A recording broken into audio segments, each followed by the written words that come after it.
Have you ever heard a story so chilling it makes the hair on your arms stand up?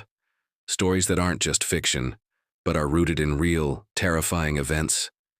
Today, we're diving deep into the shadows to uncover 5 true horror stories that will make you question everything you thought you knew about the world. These aren't just tales told around a campfire. They're documented accounts of events so bizarre and frightening, they'll stick with you long after this video ends. So lock your doors, turn down the lights, and prepare to be unsettled. This is not for the faint of heart. Our first story takes us to the desolate Dyatlov Pass in the Ural Mountains of Russia, back in 1959. 9 experienced hikers set out on an expedition but never returned. When a search party finally found their camp, what they discovered was a scene of pure, unexplainable terror.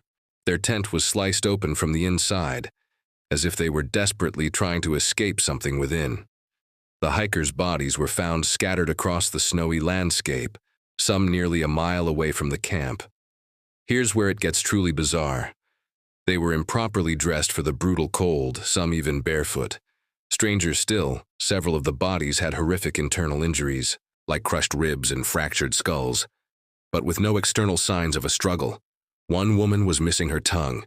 To this day, theories range from an avalanche to secret military tests, or even something more otherworldly. But no explanation truly fits all the terrifying details. What could have caused 9 seasoned hikers to flee their only shelter into a frozen wasteland? The mystery of the Dyatlov Pass incident remains one of the most chilling unsolved cases in modern history. Next, we travel to Westfield, New Jersey, to a seemingly perfect suburban home at 657 Boulevard.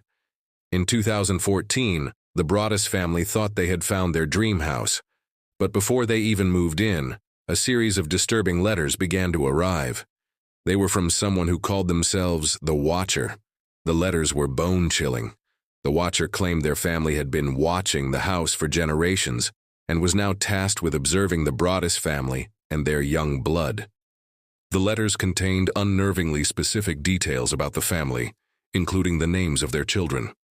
The Watcher asked, "Have they found out what is in the walls yet?" And, "I am the Watcher and have been in control of 657 Boulevard for the better part of 2 decades. The family was terrorized. They contacted the police, hired private investigators, and even had former FBI agents review the case, but the identity of the Watcher was never discovered.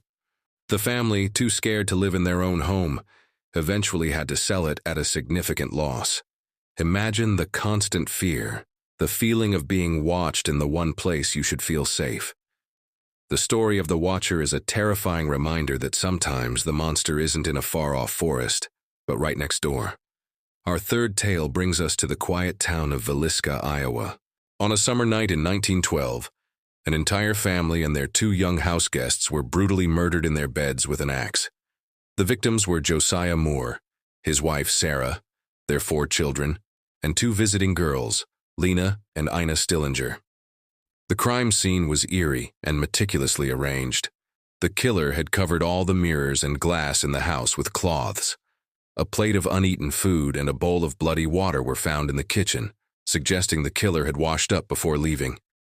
An axe, believed to be the murder weapon, was left leaning against a wall, wiped clean of most blood. Despite a massive investigation and several suspects, including a traveling minister and a state senator, no one was ever convicted. The sheer brutality and the strange ritualistic details of the crime have fueled speculation for over a century. The house still stands today and is considered one of the most haunted locations in America, with visitors reporting disembodied voices of children and other paranormal activity. The Villisca axe murders remain a gruesome and hauntingly unsolved puzzle. For our 4th story, we step into the world of medicine.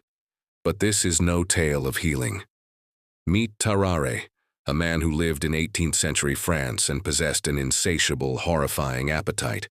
He wasn't just hungry, he was a medical anomaly. From a young age, Tarare could eat his own body weight in food in a single day. He devoured live animals, including cats, puppies, and even an eel, which he swallowed whole. His body was strangely deformed.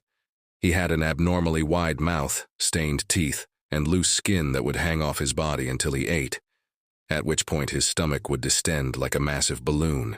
He constantly smelled so foul that people couldn't stand within 20 paces of him. Desperate, he joined the French Revolutionary Army, hoping they could satisfy his hunger. Instead, he became a medical curiosity for military surgeons.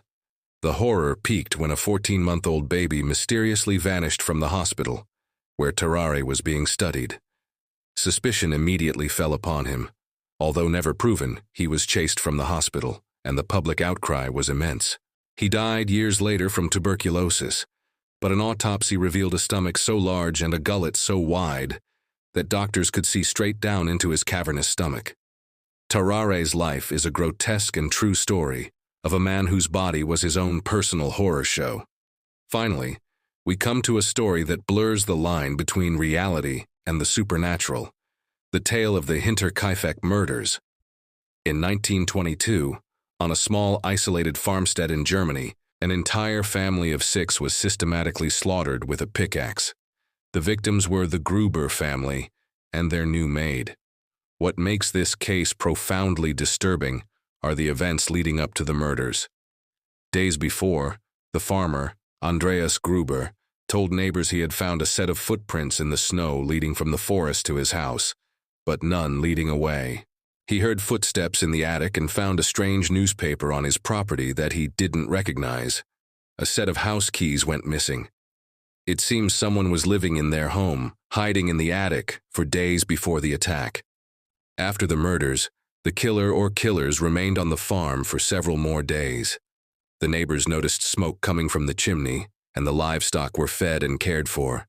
When the bodies were finally discovered, they were found in the barn and inside the house. To this day, the motive and the identity of the perpetrator remain a complete mystery. The idea of an intruder secretly living in your home, watching your every move before striking, is a primal fear brought to terrifying life in the true story of Hinterkaifeck. From an icy mountain pass to a suburban home, from a quiet farmhouse to the depths of human biology, these stories show us that the truth can often be far more terrifying than any fiction. The world is full of dark corners and unanswered questions that can keep us up at night. What do you think happened in these cases? Do you have a theory about the Dyatlov Pass or the Villisca axe murders? Let me know your thoughts in the comments below. And if you have a true horror story of your own, I'd love to hear it. Thanks for watching, and if you enjoyed being thoroughly creeped out, don't forget to like this video and subscribe for more dives into the unknown. Stay safe, and always check your attic.